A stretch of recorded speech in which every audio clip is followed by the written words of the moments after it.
Sirni kadhannaa fi ibsannaa gaddaa hangafa Phaaphaasota Poop Firaansis mana amantaa Kaatoolikii Kaatedraalaa Lidataa Maariyaamitti gaggeeffameera. Sirna kanarratti kan argaman Pirezidaantii Taayyee Asqasillaaseen hangafni Phaaphaasota Poop Firaansis uummata addunyaa dhiibamaniif sagalee ta'uun tajaajilaniiru jedhan. Poop Firaansis እጅግ በመንፈሳዊ አባትነታቸው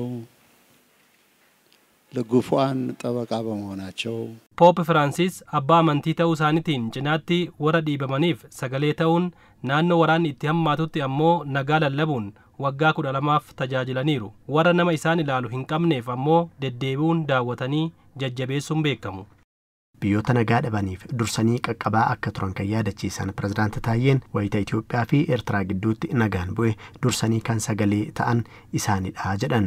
በሀገራችን በኢትዮጵያና በኤርትራ መካከል ሰላም ሲወርድ Itoophiyaa fi Eertiraa gidduutti yeroo nagaan bu'u dureewwan siyaasaa dhimmichi isaan ilaallatu dursuun sagalee isaanii kan nageessisan isaan turan.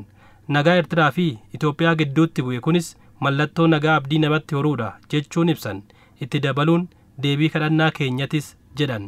Hangafti Phaaphaasota Poop Firaansis hojii afuuraa hojjetaniin cina waa'ee nagaaf dursa kennuun kan beekaman si'a ta'u dhimma waggaa dheeraaf furmaata dhabe dhimmi Sudaan kibbaa akka xumura argatuuf miila warreen wal waraananii irratti kufuun akka waraana dhaabaniifis kadhatanii turan. እኒህ ታላቅ አባት በተዋጊዎች እግር ወድቀው ለምነዋል. Abbaan amantii guddaa fi kabajamaan kun miila warreen wal waraananii irratti kufuun kadhataniiru. Kanas kan taasisan wayita dhimmi Suudaan kibbaa akka malee hammaatee fi xumura argachuu dadhabettiidha. Kanaaf nama nagaa barbaadan nagaas jaalatan ta'uu isaaniitti qabatamaan agarsiisaniiru.